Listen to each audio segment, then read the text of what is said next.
welcome in Wrong Side of the Pond. He is DJ Schweitzer. I am Jeremy Lance. We're coming to you from two different places because when you have children, they have germs, and then they get more germs from school, and then they bring those germs home. So, DJ, you've been having a fun week. I have. I'm in quasi-quarantine. We're not suffering from COVID in the Schweitzer household, but this stuff has run ragged through our house and hit 4 of the 5 of us in about a 3-day period, and it has sucked. Have you guys, like, in the early stages of it, did you, like, do a bunch of, like, COVID tests? We did. Yeah, we did. And that's always fun. That's fun administering those to your kids. They love it. It is. Yeah, and, luckily they all came back negative, which is good because we have an out-of-town tournament this weekend for my oldest daughter, so a lot of things kind of riding on it, but ultimately decided I didn't want to give this to you, which I've done in the past, so we're really trying to avoid that. Yeah. In the future. Possibly gave me the big one there at one point. I might have. To be fair to me, at that point, we didn't know. We didn't know what we were doing. That it was COVID, but most likely, yeah, I did. I probably did give you COVID back in, what was that, like January of 2019? Yeah, it was like January or February.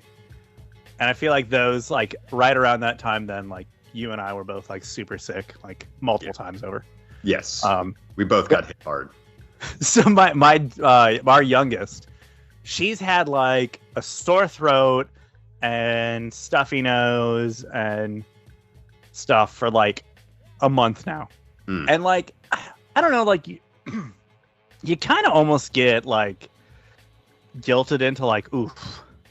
We better make sure we better be able to tell everyone, like, hey, don't worry, it's not COVID. Right. So this poor girl, we've tested her like 4 times in the past, like, couple weeks. Anytime anytime there's like a newer symptom or like something's going on, we're like, okay, all right, let's just give her another test. Let's check it out.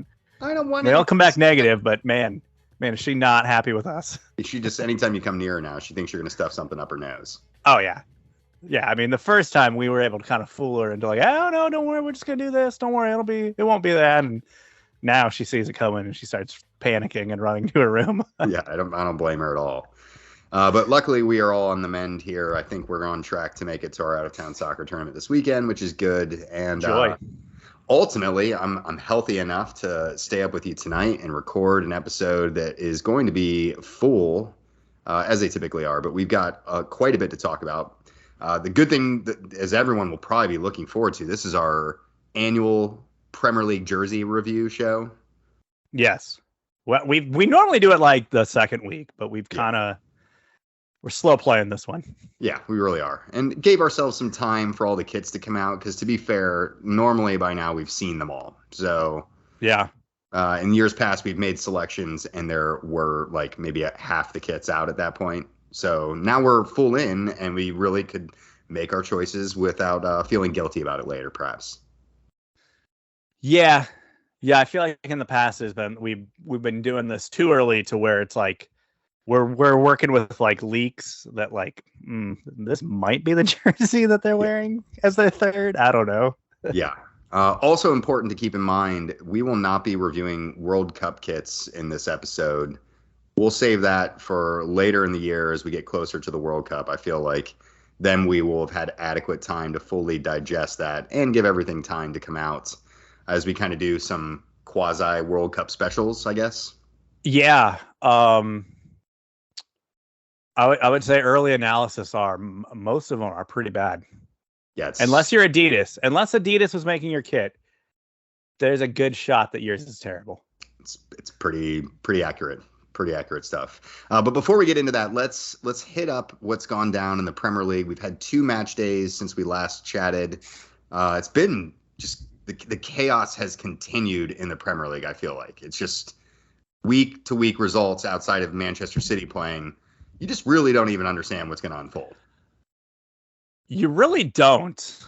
Yeah, I mean, again, it's just when you think things are going one way, it's immediately going the other way.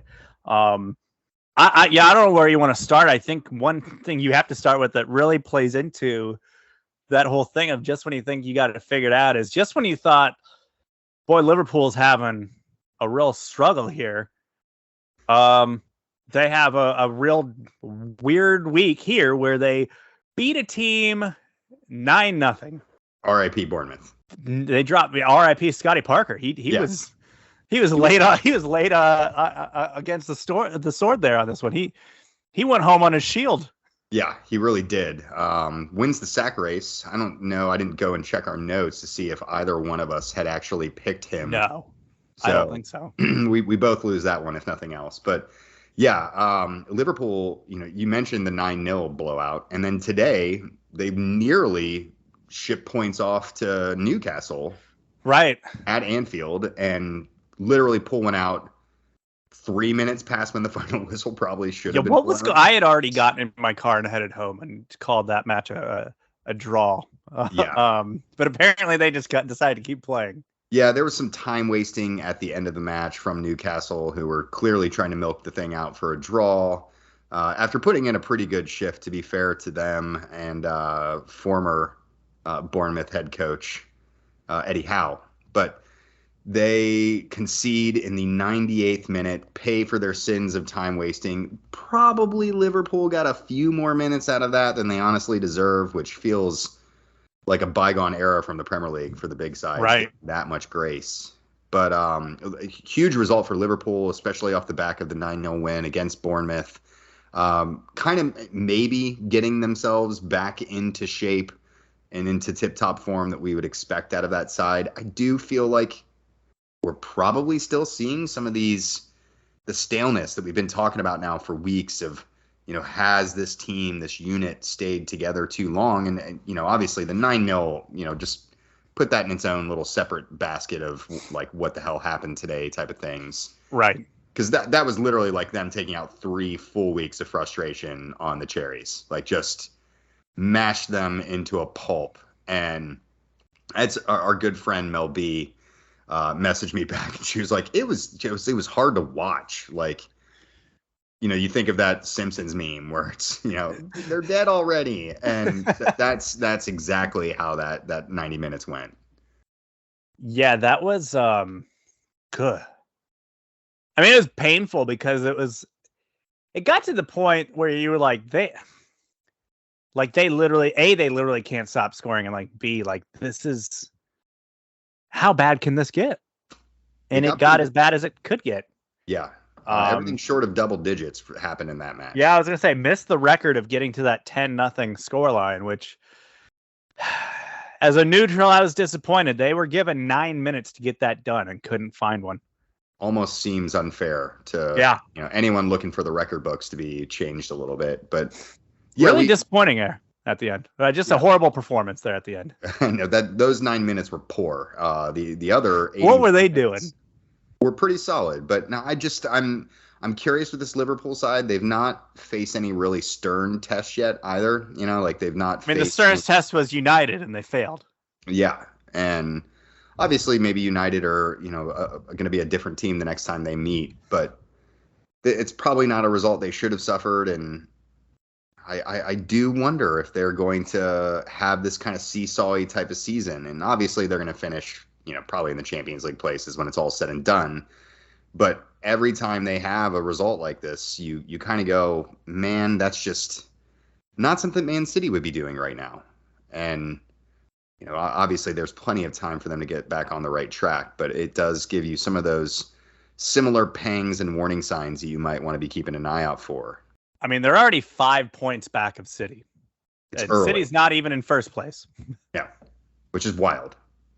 But let's talk about City here real quick. Erling Haaland might, we all were like, this guy's gonna score a bunch of goals. This is I put him as my Golden Boot winner. I didn't think it was gonna be this easy though. This is quite remarkable start. 9 goals on the season so far through 5 games, and already has multiple hat tricks on the season. Yeah, 2 in back-to-back games. It's unreal. After this week, it's truly unreal. We talk about how good he is. I think I had him as my Golden Boot winner as well. And you look at his history as a player, and everywhere he's gone, he's just massively exceeded expectations. Yeah. And set these incredible goals per game not records, but just piled them in and was kind of almost at a goal or above a goal a match. And we all probably thought to ourselves a little bit like, look, he's gonna run right. He's gonna have a great year playing with the city squad. But I don't think anyone was expecting him to have 9 goals in his opening 5 fixtures, which is, by the way, the best start to a Premier League season ever. Yeah. Yeah. So I think Aguero had 8 in his first 5. Yeah. And I mean, we all remember how much he dominated, and we thought, wow, what a force. Here we have a guy. Did you see someone was posting about how the coaching staffs for some of the teams are like kind of getting these, like, I don't know if they're like WhatsApp chats or what's going on, but there's a conversation within the Premier League of like, tactically, how do we plan for Haaland? And so far, like, the consensus is like, this guy is like an alien. He's super tall, super fast, super physical, can just, I mean, fire off an absolute howitzer of a shot in the blink of an eye. Like, how do you plan against this guy? I don't know that you can. So I kind of agree with all these Premier League managers and coaches who are in their private WhatsApp chat. The only one not in that chat is probably Pep Guardiola at this point.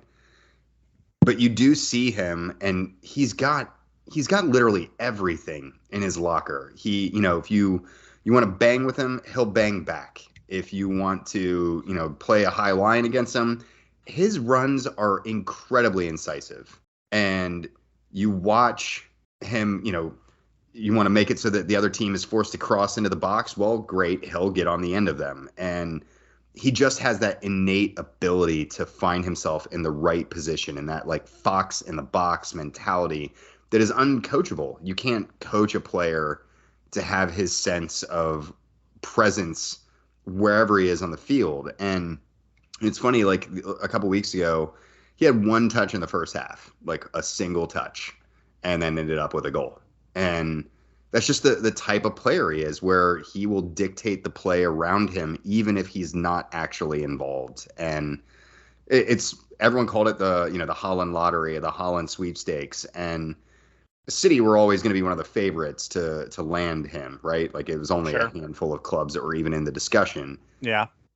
But every lottery ticket they paid for is already paying dividends. And yeah. I don't think he'll keep up this record. I don't. But he could.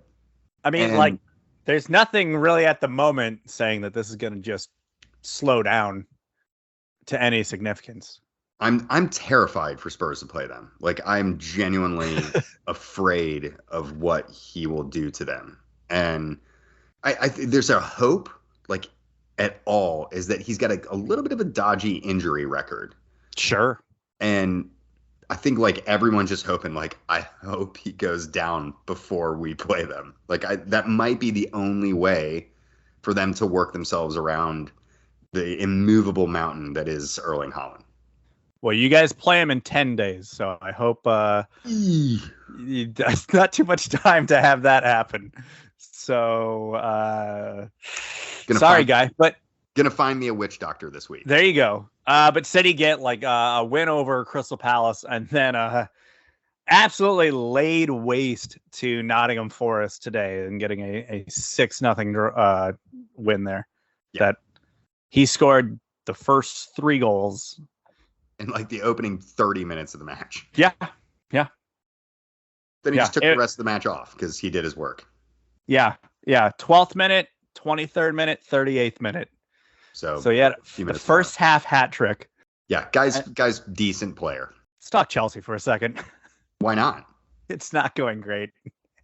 I saw somewhere or someone tweet today that Chelsea are in bottom of the table form at the moment. Yeah. I mean, they have not had a good match this season. Now, luckily for them, they have 2 wins, but they have not played a good match. Like, even in their wins, they haven't looked convincing. Obviously, then you have a match with Leeds where you get just run off the field. And then today, you get a nice early lead, and then two just debacles, and you go into halftime down 2-1, and you can't at any point pull the trigger and get one done. It's a very baffling situation. Yeah. Outside of the fact that you guys just truly lack a 9. We do. It does sound like we are working on one.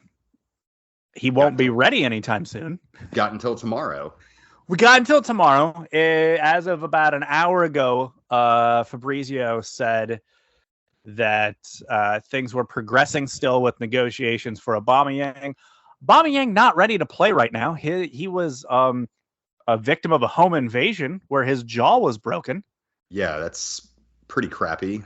Yeah. Also probably a good, hey, time to leave Barcelona. Yeah.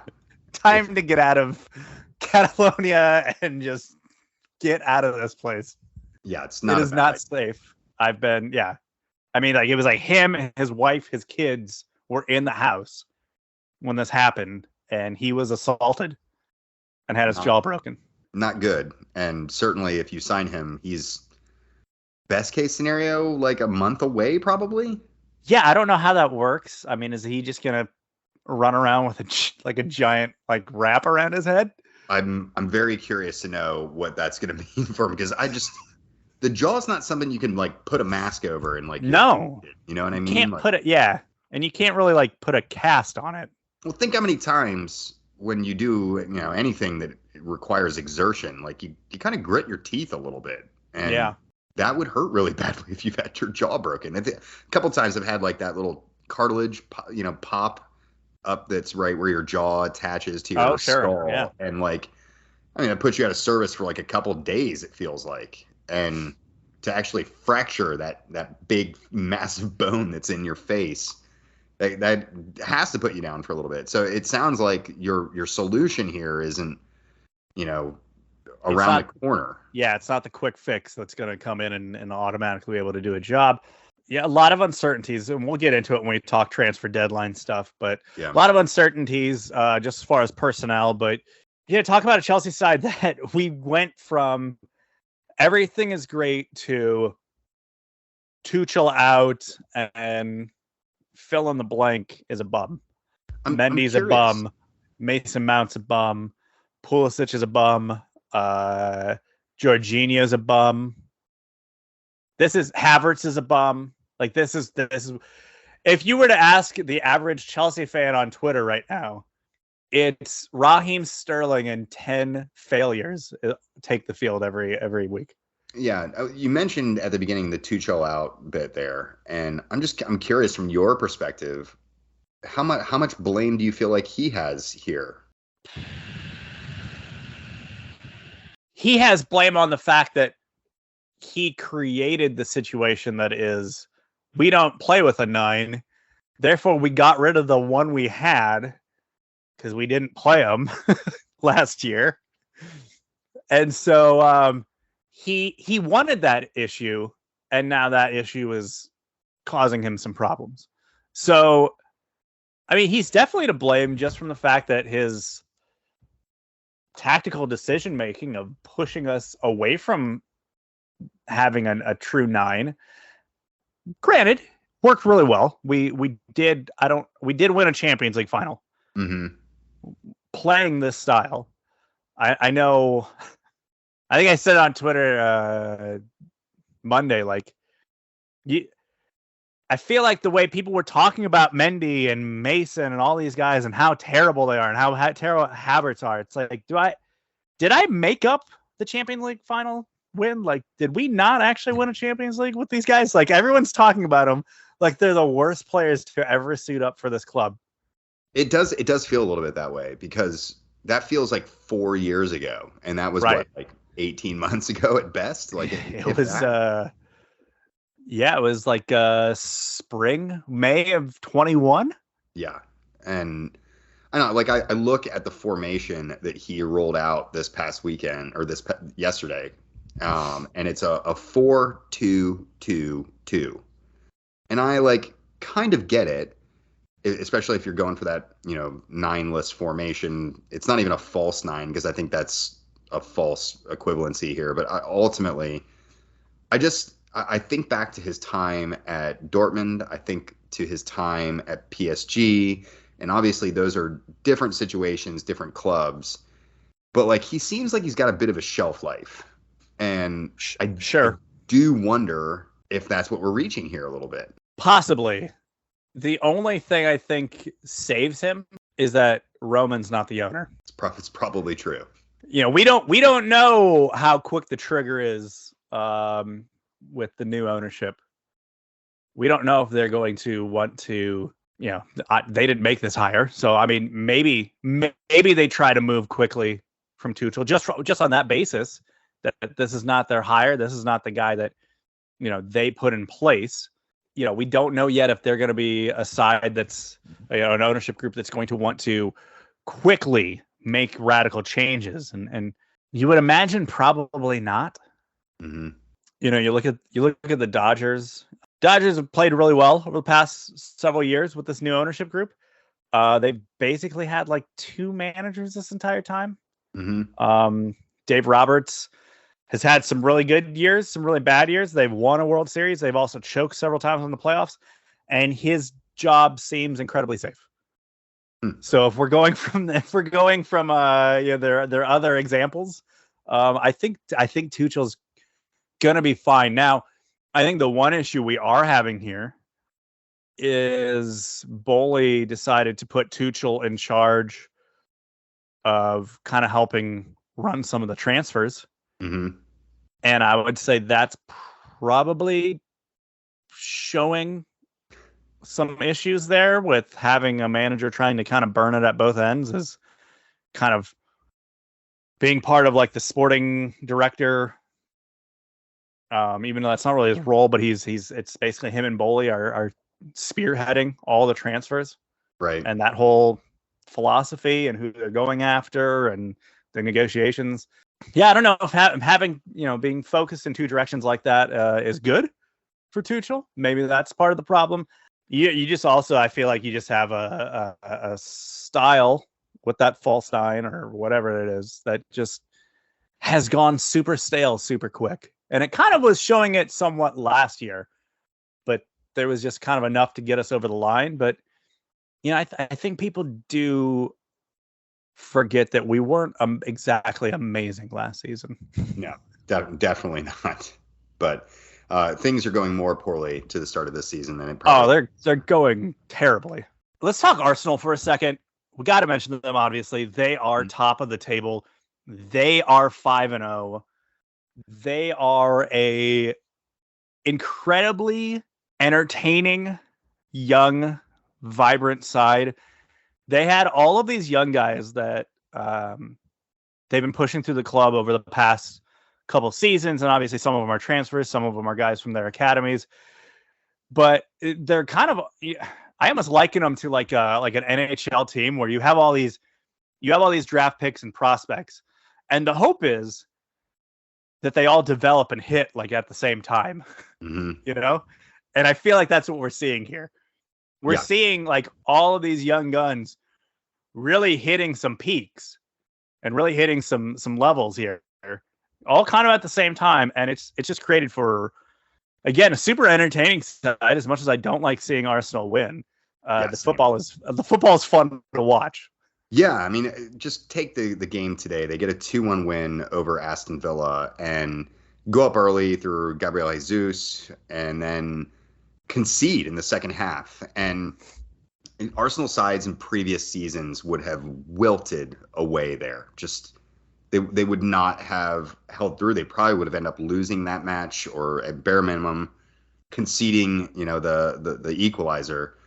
And they immediately turn around and grab the winner through Gabriel Martinelli, who's one of these younger players that they've really shown a lot of faith to over the last few years. Mm-hmm. And there's a hope and a buoyancy to this Arsenal fan base that we've not seen in a long time. It's been kind of doom and gloomy for the last few years as they've struggled with their, lower place in the table than where they found themselves. And I'm intrigued. Like I think this is the best, most promising team that they've had in quite some time, and it feels like there's some momentum behind them for the first time in a while. And I'm not a fan of it either, but I am waiting, still waiting for that first test. And I know they've got one coming up the pipeline. Spurs aren't too far down the line, and Right. They play United this weekend.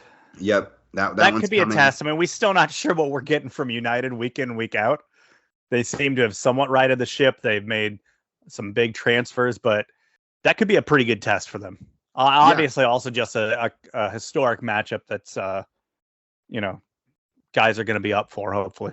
Yeah, I mean, much in the same way that we saw United really get up for that Liverpool match. Like, there is still some of that, meat on the bones of the rivalry. And, that we'll see what they do this weekend and then, see how they continue to test themselves. But they, based off of how they played so far, they deserve their position at the top of the table. And that pains me to say, but I do think, they're deservedly at the top. And it's also like some of these, they made some decent transfer gambles that have worked for them.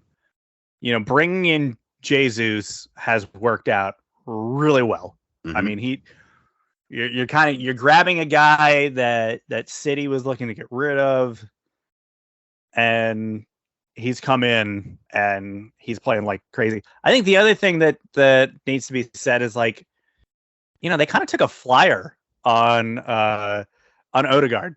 Mm-hmm.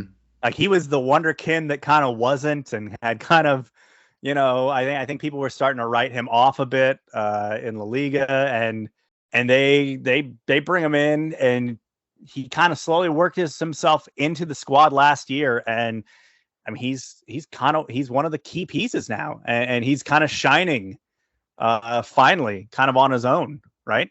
Yeah. I mean, he really is developing into kind of the player that we all anticipated he would probably be when everyone was fawning over him when he was like a child. When he was 15 and 16 or whatever. Yeah, I think Madrid signed him when he was 14, which it's way too much of a burden of expectation about anything along those lines. And he was in a tough position at Madrid, playing behind some truly fabulous players, and now he's getting an opportunity to prove himself, and he's doing that. And I'm very intrigued to see what he is doing. I've always kind of had a bit of a fondness for him. I've seen the potential there, even when he was a child and playing for Madrid, and when he was on loan at a couple of different squads in Spain, but never has kind of put together that consistency. And now he's finding it, and Arsenal are reaping the benefits from it. Spurs, how you guys been? Not playing all that great. Okay. I know that feeling. Yeah, but not so bad as what you guys are doing. Obviously, we've dropped some points. Both Chelsea also dropped another point or 2 points today at West Ham after going up in the first half through an own goal.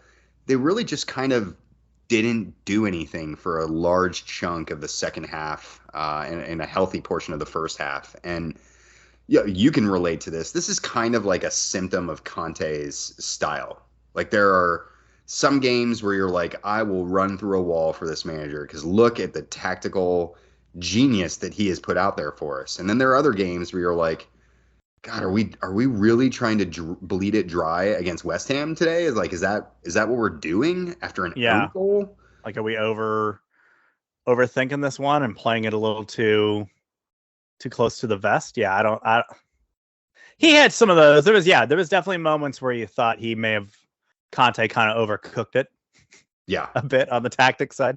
I mean, I'm looking back, our last match prior to that was at the weekend. Spurs hosted Wolves, and they got a 1-0 win courtesy of Harry Kane, who's playing much better under Conte now than he did when Conte first arrived. But I just, we've seen this drop off from Heung-min Son, who a lot of people are kind of speculating that's partly attributed to the way Kane's now playing within the squad again. He's kind of taking up some of those chances that would have previously been at Son's feet. And, we've relied on that pairing for quite some time, and we've not really seen the rest of the squad step up yet. And it's frustrating at times because, a team like West Ham, who've really struggled this season and have only scored like 3 goals all season long, and you think like, hey, this is something that we should clean up without any problems. Our squad is stronger. We're playing away from home, but whatever, it's not that far. We should be okay here. But it shows you that this team isn't quite the finished product that maybe Conte would prefer to think of them as. And obviously, there's a lot of new blood that's coming into the team too. But I don't know. This has been a weird start to the campaign for Spurs, even though it's been one of their best ever. Yeah, it's weird because I was just looking at the stats, and I think it's you take one of those matches away and it does change things. But like you guys have the fourth most goals scored this season in the league, but match to match, it does feel like that offense production hasn't always been there. Yeah. And it does feel like, too, when the offensive production isn't there, that they're a little bit lost for coming up with it. It's like it's either there or it's not. And, we'll grind out some wins that we probably wouldn't have done previously, especially with the way the team's kind of being constructed a bit. But it's these type of games you're like, drop points here. Like we can't really afford to do that given how some of our direct rivals are kind of performing so far this year. So I don't know. The jury's still out on this Spurs squad. I'm still relatively optimistic about them, but after a game like today, I want to scream into the void and say, well, how do we fix this? And I don't know. I'm sure Conte's got some ideas, but I need him to execute. Just do more, right? Just do more. Do something, man. Just do something out there. Score more goals. Yeah, why not? Let's talk kits. Let's go through our kits, our favorites, our least favorites. Let's start us out. Give me one of your favorites. So one of my favorites, I'm going to start at the bottom of my list. I listed out 5 here. I know you've got some honorable mentions beyond your normal 3. So I'm just going to go. This one's kind of a low bar one, but I really dig Nottingham Forest's home shirts, all their shirts for that matter, but their home shirt in particular, because it lacks a sponsor. All of them lack sponsors. And there's something old school and good feeling about that. The kit doesn't blow me away by any stretch, but it makes me feel good to not see any name plastered across the front of it other than their crest. What's the story behind that? Did they just didn't line somebody up? I'm guessing that they're still waiting for a larger check than what's been offered so far. And okay, that makes sense. They'll probably paste one on midway through the season, much like we've seen with Inter Miami, who went an entire season and a half without any shirt sponsor for some inconceivable reason in Miami. And, they'll probably get one at that point. But I'm sure it has something to do with dollars and cents. I feel like as an MLS American soccer fan, I'm conditioned to see a club without a shirt sponsor, and you're like, oof, are they going to be okay financially? Is this club going under? It does make you worry a little bit for their longevity. And, Forest, a lot of people are picking for them to go down, and they might likely do. But I don't know. They could use the money. I'm sure they could really use it right now. But this is also a squad that, completely overhauled itself before coming up into the Premier League. So, what are they going to do with an extra, 30 million pounds in their pocket? Unless they get it tomorrow, they won't do crap with it until January. Fair enough. Fair enough. Give me one of your tops. I'm going to go the Southampton away with the blue wave pattern design. There's a lot of designs and patterns going on this season. Yeah. Pretty bold patterns. Definitely the trend this year is to just do something wild. Yeah. So this has they look like just different blue waves just kind of cresting all over the kit with a little bit of yellow accent, which I think really is the key there. It's not just a sea of just blues. Mm-hmm. I think the yellow actually kind of really makes the whole thing pop really well. But yeah, just a super nice nice kit. It's a Hummel kit, so they were going to do something nice. Yeah. I like what Hummel does. They've been on fire lately. Why don't you counter that with one of your least favorite kits? Manchester United thought, hey, we might not be good this year, so let's make sure we have a jersey that's the color of a highlighter so that everyone can make sure they can see how bad we're playing.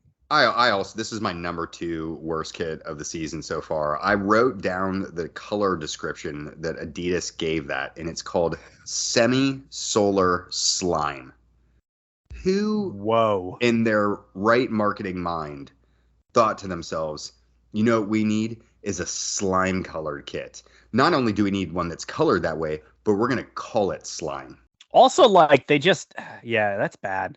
There's like the whole slight bastardization of the logo as well. Like the crest is like it's just green and black. Mm-hmm. And it's weird. The collar's got like a funky like chevron sort of pattern kind of working through it. Also, can you tell me what Team Viewer is? Because that's their shirt sponsor this year, and I've never heard of this company. Neither is have this I. a shell corporation? It might be. It might be Manchester United just paying themselves after they, I think, voided out of their deal with Chevrolet. Actually, I think Chevrolet did it to them because whoever the CEO was that approved that got canned almost exclusively over how much money they gave away to Manchester United. So not a great move for them. But yeah, I have absolutely no clue who their shirt sponsor is this year. And I've been so uninterested that I just haven't Googled it. Give me another one that you did not like. Another one that I did not like. Adidas did a away shirt for Leeds United that is also neon yellow with black tie-dye. And tie-dye is one of those things that you like really have to do it right to get it right. And man, it feels like a field day shirt from an elementary school. I think it is. I think it actually is a field day shirt from an elementary school. It's just really bad. When I was scrolling through those, I went, that feels fake, but it's definitely real. I confirmed it's on their team site, and it's not a great selection. I'll give you one that I liked a lot, which is the Brentford third kit. Oh, this one was good. I was this close. Is that the confetti one? Yeah, so it's a black kit with like a light red and yellow confetti all over it. I do somewhat get thrown off by their sponsor. Mm-hmm. Just because as an American, I see that Hollywood logo, and for some reason, I just think Hollywood Video, and I'm like, oh, same. I don't know how are they paying for that? Yeah, that a video store, they're still around, and obviously, I think it's a betting site. It's a betting site, but I think Hollywood Video. I'm like, I'm pretty sure they went out of business years ago. Yeah, but that's literally the exact thing that I thought too. I was like, wait a minute, are video stores still a thing in England? And obviously no, but it definitely threw me for a loop. But it was a great shirt, much like your choice for Southampton's third. I loved both of those for their boldness that was pulled off in a way that wasn't disgusting. Yeah, there was just a lot of like adventurous patterns that like just really hit this year.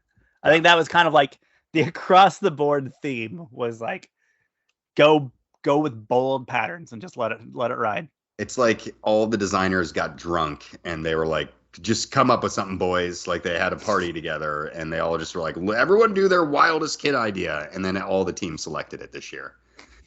One of the ones that I thought was bold but very tastefully done is Hummel's third kit for Everton. The yellow kind of kit that has not just a bunch of these simplified versions of Prince Rupert's Tower, which features in Everton's kit, but they also completely abandoned the normal Everton crest to go with just that simplified version. And yeah, from a designer's perspective, I like melt over that stuff. Like it's a great way of, and they put out some really cool kind of artwork that showed some of the conceptualizations that they rolled through as they were trying to come up with that idea. And that design features, I think, in all of their kits but one this year. And they really just pulled it off well on this particular kit. And I was really close to picking their third one, which doesn't utilize it at all, or excuse me, their away kit. But I really dig how they just went with that simplified crest on that third. I feel like if I'm an Everton supporter, I'm showing up at the team shop and I am demanding like a blue dad hat with that little logo in yellow, like right there. It'd be fantastic. Like it'd be so good.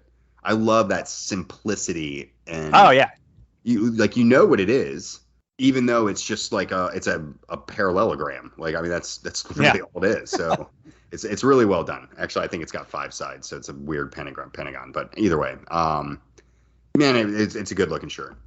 One that I really also enjoyed.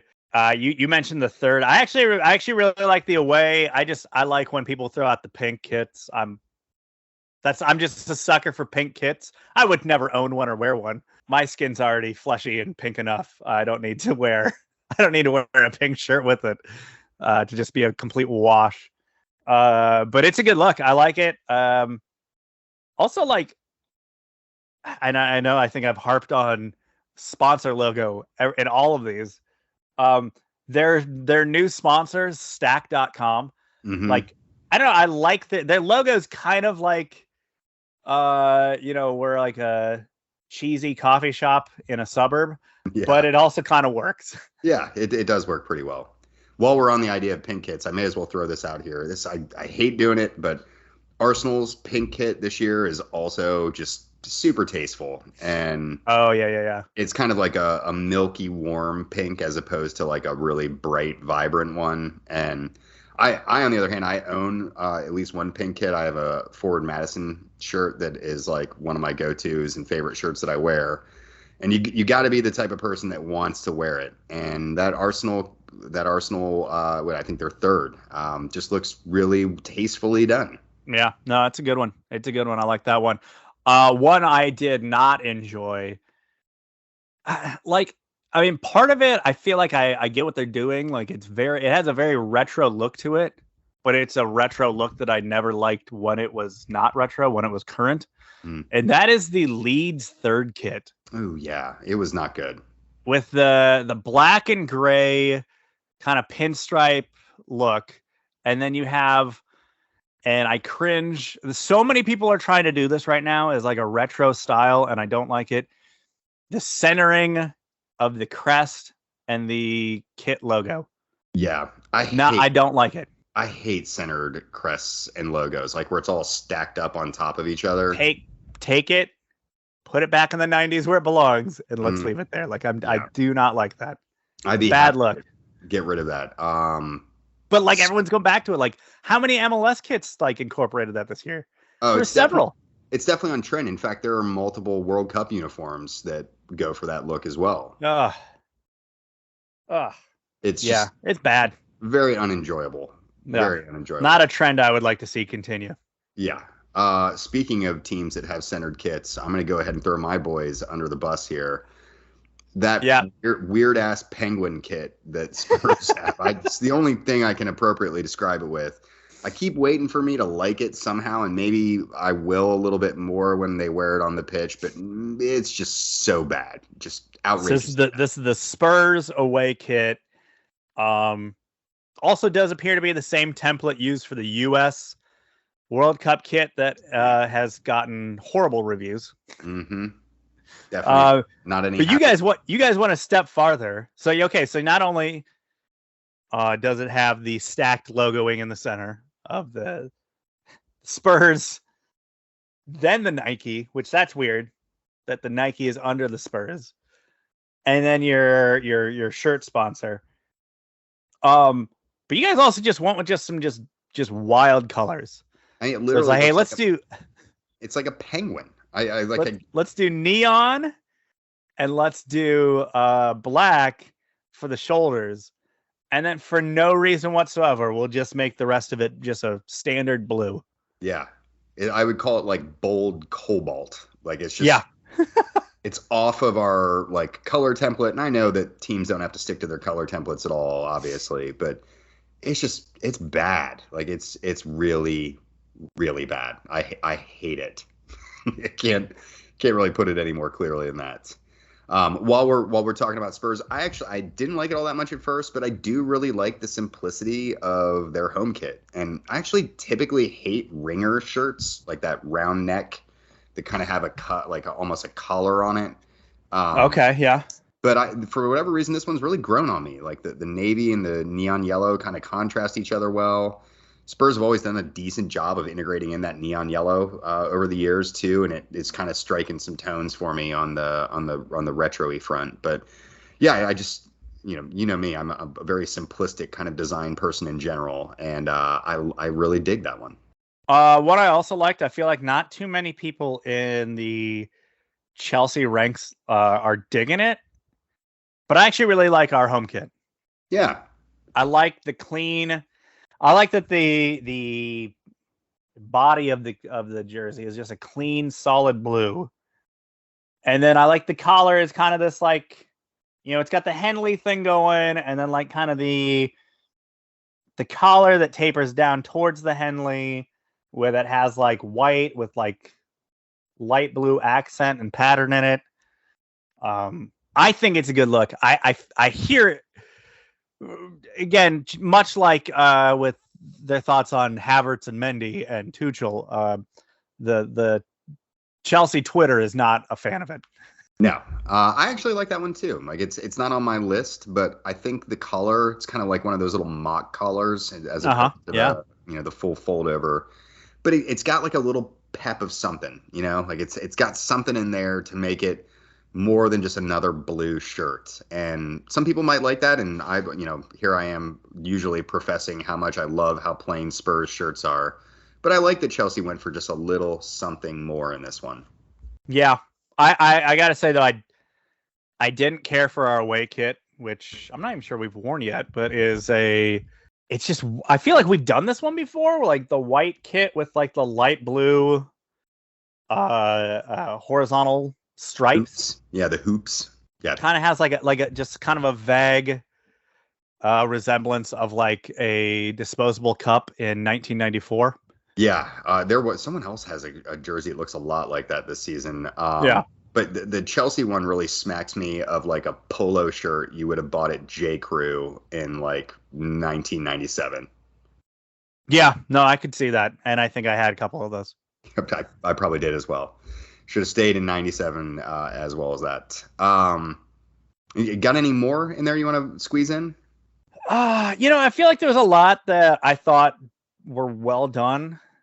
Luckily, as far as like the bad category, I feel like there weren't too many that were like, this is so bad. Like I feel like some seasons, half of them were just terrible. Mm-hmm. I feel like some seasons you'd have like teams entire like home, away, and third are all garbage. I feel like Watford did that a time or two where they definitely just had some real, just a whole terrible scheme going on. Yeah, it just didn't work for any of them. This year, I don't know if we've had that. Yeah, this year it seems like every team at least has one respectable shirt hanging in their closets. The only other ones that I think are kind of worthy of mention, Crystal Palace's kind of Etch-a-Sketch stripes. Yeah, no, I like that. Really like that idea. It's kind of a unique concept for a club that's done the same shirt 1,000 times.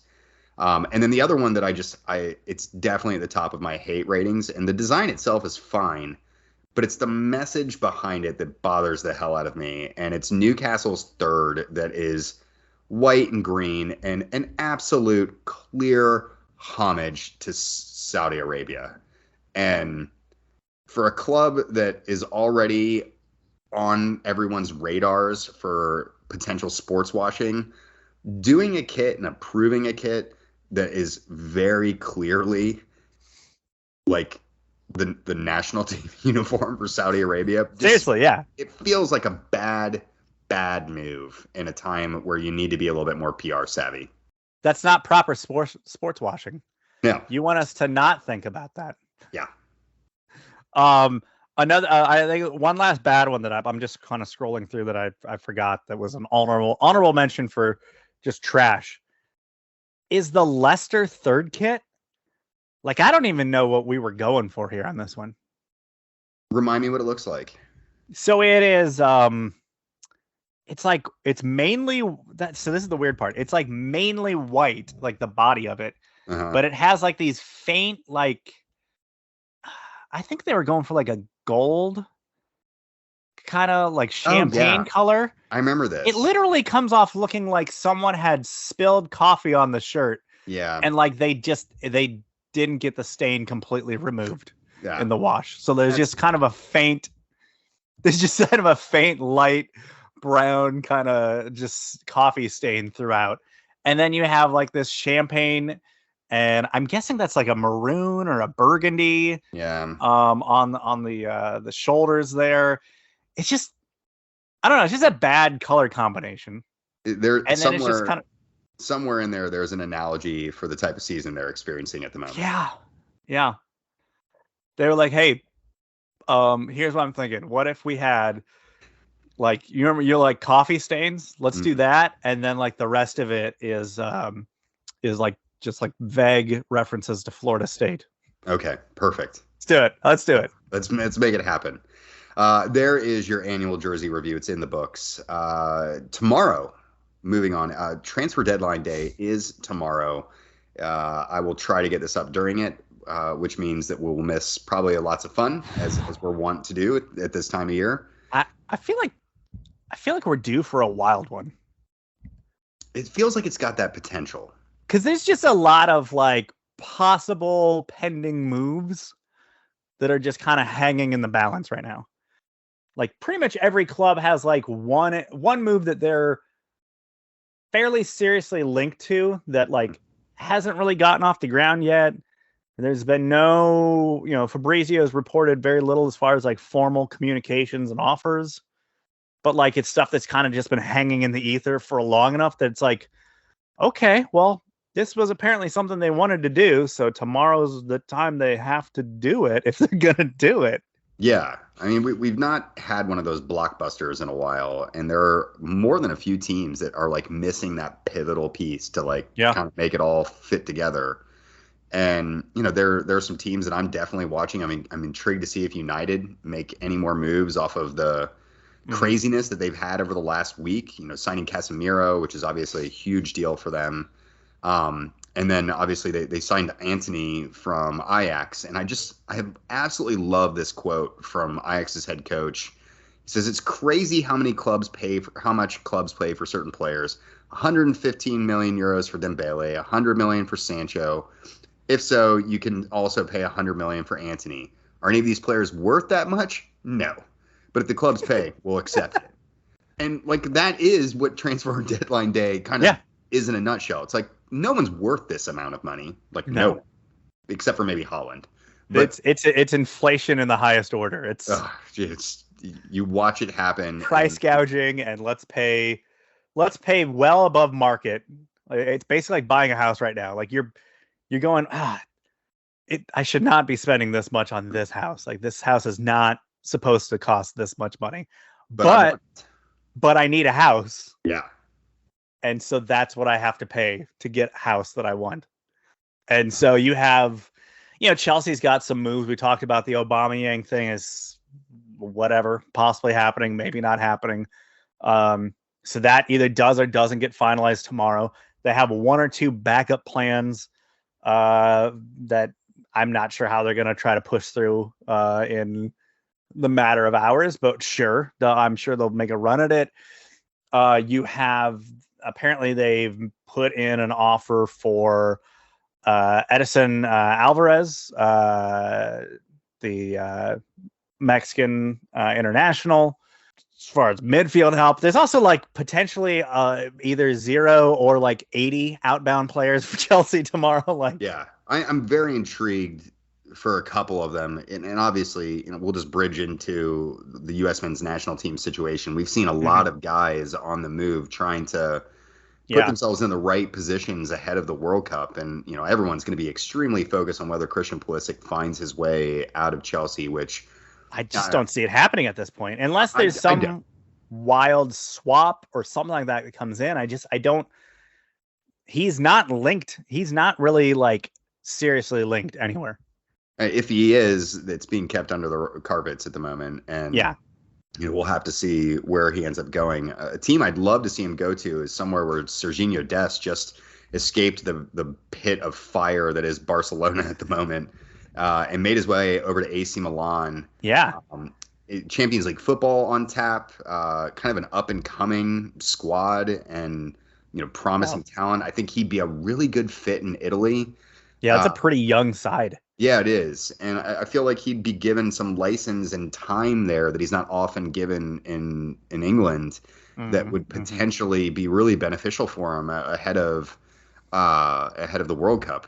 The other player that's obviously on the move too, Ricardo Pepi, just got a year-long loan to FC Groningen and Ajax. I think this is a brilliant move for him. Augsburg is just not worked out so far. No. They've constantly found themselves in this relegation battle. So as a result, when he wasn't performing, and it's been over a year since he scored a goal, you go, man, like the guy needs to get somewhere just to get minutes. And there is nowhere better for a young striker to go than Holland. And oh yeah. I mean, how many US strikers have gone to the Eredivisie and just lit it up? Altidore, Aaron Johansson. Mm-hmm. I mean, you're talking about those guys both had 20-goal seasons in the Eredivisie. Yeah, I mean, Altidore was easily one of the hottest strikers on the market after that season that he had. Where was that, at 20? I'm probably getting that wrong, but either way, it's a great market where he will not only get opportunities to score. It's a much more level league, at least as close to MLS is concerned. And then, two, it's just a tactically sound league. Like he will pick up some good coaching and some good training there that he might not get in Germany at a club that's kind of a bottom feeder and struggle. Yeah, a club that just seemed like to be a very unsettled situation. I mean, it was great that he made the big move that he did, but even at the time, it was like, ooh, Augsburg. I don't know about that. And that's not. You think of all like the good landing places in the Bundesliga for a young American international. That's not one of them. No, Augsburg's not one of them. Definitely not. Anyone else that we need to really pay attention to? I not really, as far as like, I don't know. There's so many just kind of just vague rumors out there as far as what could be, what might be, what is in the works. Arsenal might be in on Danilo. That's another good like young signing that they can bring in and have do a number. I don't know. I do feel like, and I say this somewhat as a from a Chelsea bent, because I know it seems that we're almost certainly going to have a wild one, very active deadline day. I think just on the whole with it, there just could be a lot of movement. Again, we're talking about a window that comes in a very unique situation where we have a World Cup just on the horizon. And, as we talked about with, guys on the U.S. men's national team, that is a situation that's happening with all national teams, where you have guys that are looking to maybe get a loan, get a move somewhere, so they can get consistent minutes and get themselves to Qatar. Yeah, I mean, it's definitely unlike any window that we've previously experienced, which I feel like means January is going to be a total shit show. Like, it's either going to be a bust or just insanity as everyone try to pivot after, injuries and, anything that may compound because of the extended absence of the World Cup. But you do have that. I mean, in normal seasons, you have the World Cup and you have those guys that make a name for themselves and then instantly get themselves sold for high dollars. Yeah. So I think we're definitely going to see a few of those. Yeah. Somebody's going to pop off at this World Cup, and by January be, the belle of the ball. Well, here's hoping it's Ricardo Pepi. That would be nice. Yeah. Or Brandon Vasquez. Brandon Vasquez. Bring that even closer to home. Vasquez to Leeds. to Leeds. There we go. That's a good transition into our final topic of the night. Hell is Real went down here in Cincinnati this past weekend. It was a match that lived up to its billing. I was not at the match. I know you were there, I believe, right? Yes, I not only was I there, but I made we made some ticketing maneuvers just because we had some other people that wanted our tickets, and next thing you know, here I am in the Bailey. So I was in the Bailey for this one. Good match to be there for that, as it was a just energetic affair from start to finish. Let's start with the controversy. Sure. FCC go up initially, courtesy of Brandon Vasquez, who had also missed a couple sitters kind of moments before that. Yeah, he missed one where I think Miazga played him, right to the far post, and he just skied it. Yeah. And those happen in matches, but those can be the things that really change the flow of the game. And who knows if he would have gotten the second goal had he gotten the first. But I feel like that's worth saying because FC Cincinnati dominated the early half hour, 40 minutes of this match. Just really had an opportunity to put this thing away early. And it gave the Crew this window to squeeze back into the match and find themselves taking away at least a share of the spoils. And the first of those goals came courtesy of Derek Etienne, who, as the debate has raged on, was likely offside, very likely offside. Yeah. And we have also worth pointing out, former FC Cincinnati player. Yeah, he's definitely been at the sword a couple times in this rivalry as well. And definitely does not help the cause for what transpired much in that front. But the debate, we've seen like two of these angles that really give you an idea as to whether he was offside or not. And at the time when I watched it, I was like, that was offside. And when I've seen some of the initial analysis of it, I went, ooh, he's probably offside. But I am going to throw this out. Uh-oh. Everyone here locally will hate this and whatever. I'm used to being this bit of a lightning rod, but I can understand too why it wasn't overturned.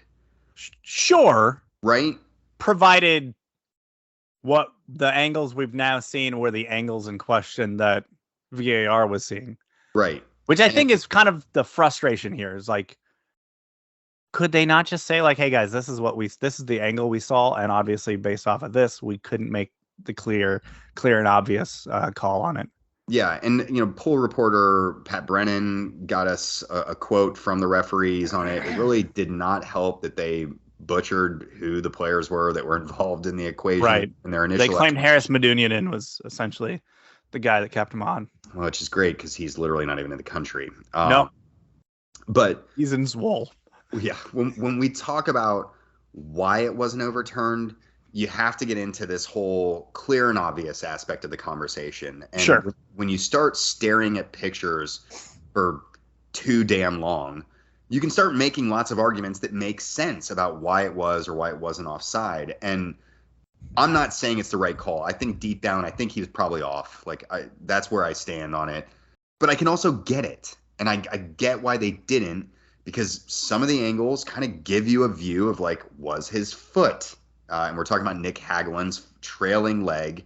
Was he level? And what doesn't help more is that the angles that were at play for the cameras don't help the equation. They just don't. Sure. And they tell two different stories is kind of the problem, right? And you can flatten the images all you want. Both of them give you room to go, well. So you go, and then I'll give you my analysis on this. They're being told on the field to keep their flag down in these tight situations, which the referee did as instructed, and good for him.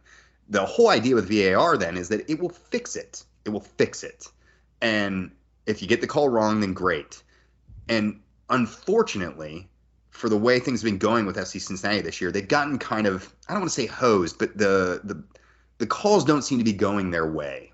And whether it's right or whether it's wrong, it's created this animosity both within the fan base and within the club itself that has really just left them in a position where they feel aggrieved, regardless of the decision that goes against them or not is correct. Right. I mean, Pat Noonan has had to spend multiple post-match press conferences addressing where he felt that, he was let down by not only the referees, but the video, reviews. Yeah. So I'm not saying it was on. I don't think it was. But I can understand the logic and why they chose to not overturn the goal, whether it's right or wrong.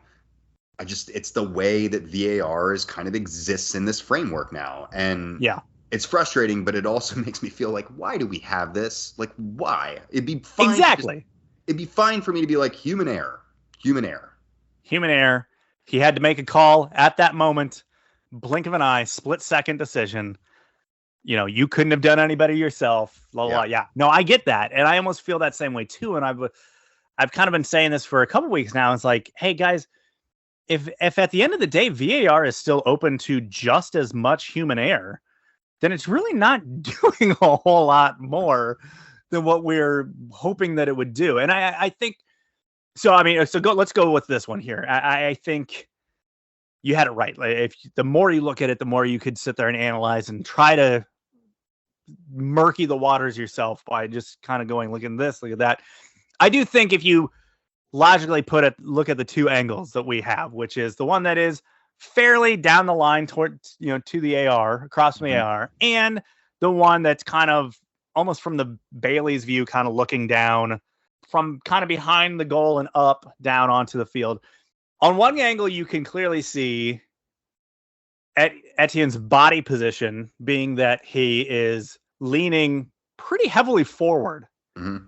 From the other angle, you can see where all the feet are. And since we've established that Hagelin's foot is kind of where the line is, his back foot, you can see that his back foot, that Etienne is a little behind the back foot. So a little onside from the back foot. But if that's where his back feet are, and we know how much farther from the other angle he's leaning forward, if you put those two together, the old 3D image in your mind there, that definitely actually supports, because I feel like a lot of people are like, oh, see, I mean, even the guy that originally tweeted that second angle, like, well, it looks like VAR got it right. Like, actually, it kind of, if you think about it, supports the other argument, which is that it's offside because look how far he's leaning over.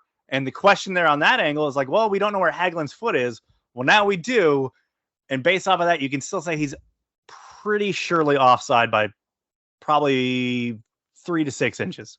Yeah, I don't know. I saw someone do there's that guy on Twitter who always does the math, and yeah, he's like, I ran it 4 times and got 4 different answers, but he did mention that he was using it. He was picking a few different frames to play off of. Yep, which is where this all comes down to, right? It's like, where is the frame and how many frames does the ball leaving the foot span? And it's too damn much here. And right.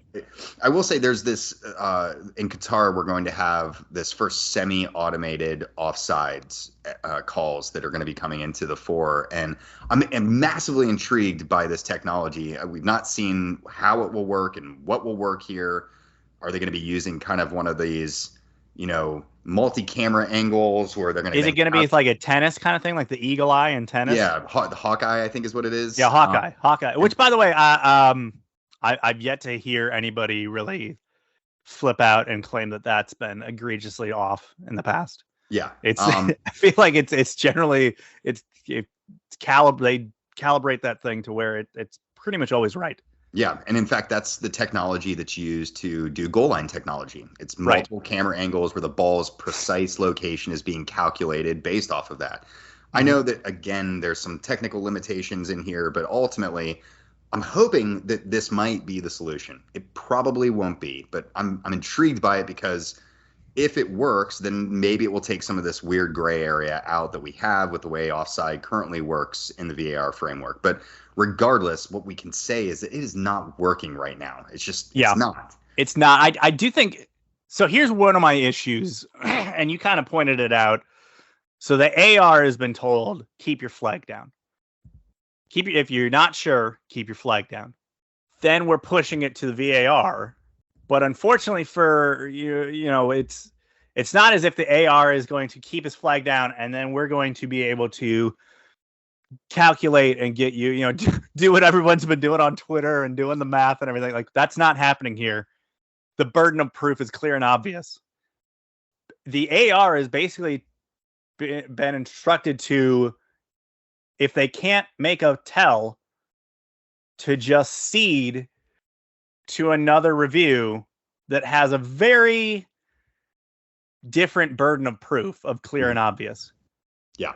And I just feel like if that's what we're doing, like we're basically telling the AR to not do his job. So a review system that has a weaker burden of evidence, like, hey, if you can't tell, if it's not clear and obvious, just like, well, that's kind of what you're telling the AR then too. So like, Yeah. how are we kind of tightening the microscope here and like dialing down and getting a more precise call? If you're basically telling them like, hey, yeah, like just let the VAR do it, and then you tell the VAR, well, it's got to be clear and obvious. So, you know, and if you can't see it, it's not there. I feel like that just doesn't work, right? Yeah. And also clear and obvious then just kind of opens it way too much to the human error. And that's the whole point of the VAR, is to remove that and fix that. Well, they've failed in that effort. But so the game goes on. FCC pull another one back in the second half, and then late. I mean, they score a few minutes after this. You could tell that they were so kind of they were riled up by this moment, and the fans and the obviously the stadium's melting down. Even like the players for FC Cincinnati that were warming up are like freaking out, like, how in the world was that just called on? And it was a good thing to see as a fan of FC Cincinnati that instead of the team just getting rattled mentally by it, it actually just pissed them off and made them just go down. And Matt Miazga just was like, "Hey, I'm just gonna score." Like, yeah. You could just tell the way they went down there, like they were just furious and they were gonna just take their aggression out on scoring a goal. Yeah, and they rebounded incredibly well in that circumstance. Unfortunately, they conceded an incredibly late equalizer at as close to the death as you can imaginably get. And yeah, I mean, it was essential. I mean, they did a restart and like there was like one kick and then they like kicked it forward and that was it. Yeah, it was. So it was essentially at the death. Yeah. Then the madness of 6 minutes of stoppage. Yeah. Then the madness ensued, and I think this is a great point to roll into winners and wankers here. Yep. I'm going to start with wankers as we normally do now, and just quit throwing shit on the field. Just stop doing it. That was mine as well. I saw some claims that Crew supporters have dumped beer on fans at the other end of the pitch two matches in a row in Cincinnati. If that happens, I've seen it happen at least once. I saw it happen at Nippert in what was that one game that like I think it was the first one at Nippert where they just blew out FC Cincinnati. Yeah, I recall that one as well. That's if it's happened, that's shameful, ridiculous stuff too. Also equally worth pointing out and shaming, and I hope anyone involved has their season tickets revoked and they're banned from stadiums for a while. I think that's just the only way we solve this type of problem. And I saw a lot of people. I want to stop short of saying that they were excusing the behavior. But yeah, it was weird because I know just from being in the stands and seeing, even that night, actually, I was in the Bailey and a guy about 10 rows in front of us threw something onto the field and everybody in the Bailey turned around and just started just ripping that guy and pointing for security to like have that guy thrown out. Like, hey, we don't do that. Yeah. Over on Twitter, that sentiment didn't feel like it was existing as much. Like for a supporter group that I've seen week after week get irate with their fellow supporters that act that way, I just didn't feel that translating to the internet. Yeah, I saw a lot of people kind of going, well, Caleb Porter's a douche and he cussed at us and whatever. And Caleb Porter, and yes, he is a douche. You're right, he is. You know who would also agree with you? Crew supporters, because he kind of took a swing at them that evening as well. Yeah, he totally did. He literally was like, I hope everyone will get on board with us now and like quit giving us so much grief. Like, dude, you've underperformed. Like, you've got two dope DPs. Like, why are you guys not a better side than you actually are? Yeah, like you went from winning the league to like possibly now back-to-back non-playoff appearances. Right. And I'm not excusing Porter's douchiness, because whatever. But he has every bit of right to be pissed when you throw stuff at his players. Like, it's not even comprehensible to sit here and think, like, well, just because the guy's a douche, he deserves to have a beer thrown at him. Like, no. Like, nope. No. Not only because beers are one thing. Like, yeah, you get wet, you smell like beer, whatever. But then it becomes other things. This always happens. Coins, lighters, stupid things that people throw. I've seen people throw cell phones before. This is dumb. That is a choice. It truly is, because your name's attached to it somehow. So It's just unbelievable. But it always escalates. Like, that's what happens when it becomes a thing that becomes somewhat passable. And again, whether people are actually approving of it or not is not here or there, but just don't do it. I think of the movie Liar Liar with Jim Carrey, and it's like when he's in the thick of when he first figures out that he can't lie, and like this dude that he always represents, that he somehow gets off the hook, calls in to be like, I got in trouble again, and he just like picks up the phone, screams into it, quit breaking the law, asshole. And that's exactly how I feel about this. How do you get so worked up by sports that you feel it necessary to literally assault someone? Yep. Like, it's stupid. And here's the thing. Had they not done that, and had Caleb Porter done his usual shushing and grandstanding on a 2-2 draw, then the narrative could have been that. Like, hey, look at this guy being an absolute douche. Totally.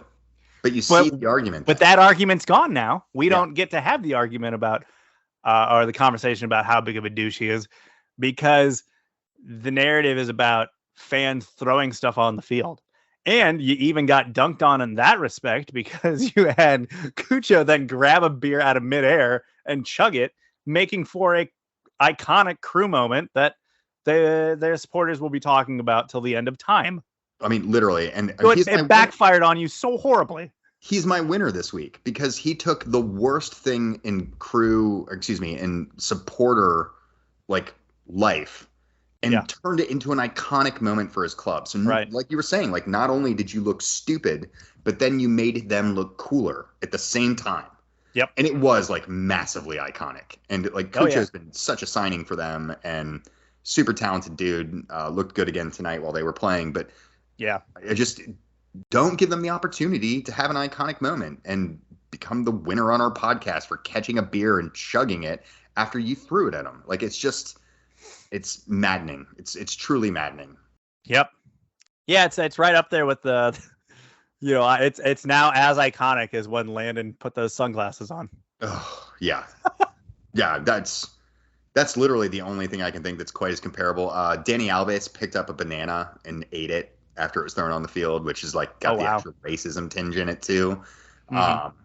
Like, you don't get those moments very often, and when you do, it's kind of hard to repress that memory. And Crew fans will be holding that over Cincinnati fans for a really long time. And whether that's something to be braggy about is, open for debate, but just don't put yourself in that position, and you won't have to be in that scenario at all.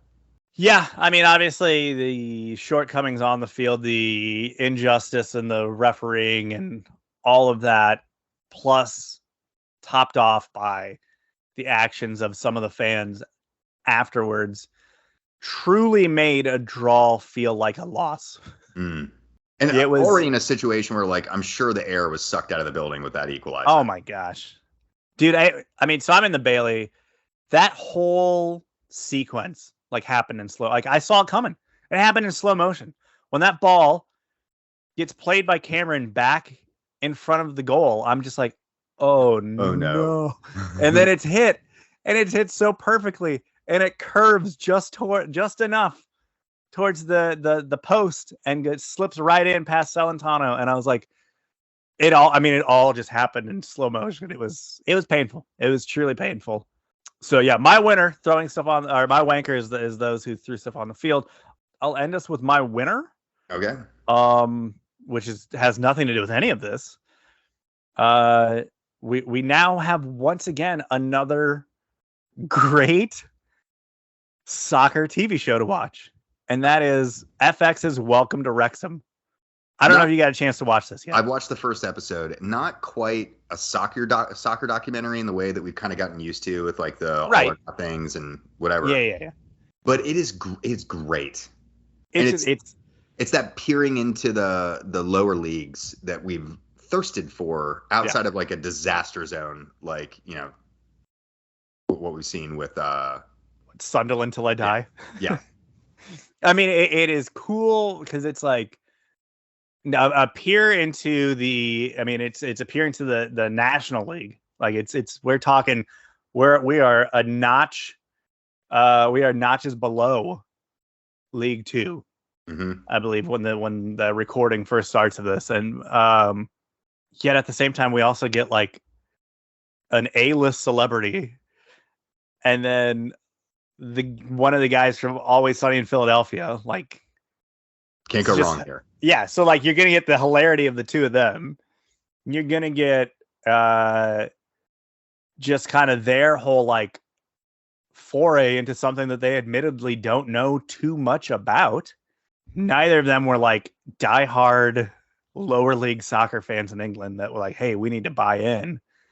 Like they just, I don't even know why they came to this conclusion to do this. It's like, I mean, someone just was like, "Hey, I got an idea." Ryan Reynolds is from like Vancouver, and I'm not really sure what sports he's even into. And Rob McElhenney or whatever his name is like just your typical Philly sports fan who's just into going to like Eagles games and, you know, waxing poetic about Bryce Harper. Yeah. I mean, you got to have something. But no, it's a fabulous show so far. I need to dive into the episodes I've missed, but yeah, it's an excellent winner for the week.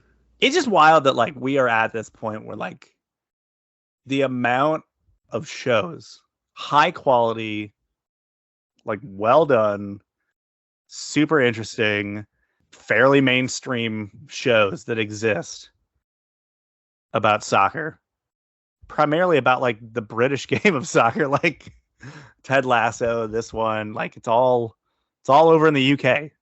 Mm-hmm. Just the fact that we live in a time where we have all of that like happening, like they like 20 years ago, had there been like anything like this, like 20 years ago, we got all like gassed up because there was that like Simpsons episode where they like basically just made fun of like international soccer. Yeah, for sure. I think was that the one with Ronaldo on it? Like, wait. Well, there was that one, and then there was the one where they like went to a soccer game, and like they had the cheesy intro. Oh yeah, that one. The open like that the open wide for some soccer or whatever it is. Like, oh yeah, totally. With the fake Monday Night Football guy. What we really need now, Hank Williams Jr. That's what I'm thinking of. Yeah, we need an all or nothing for MLS to show the sheer absurdity of like how the league operates.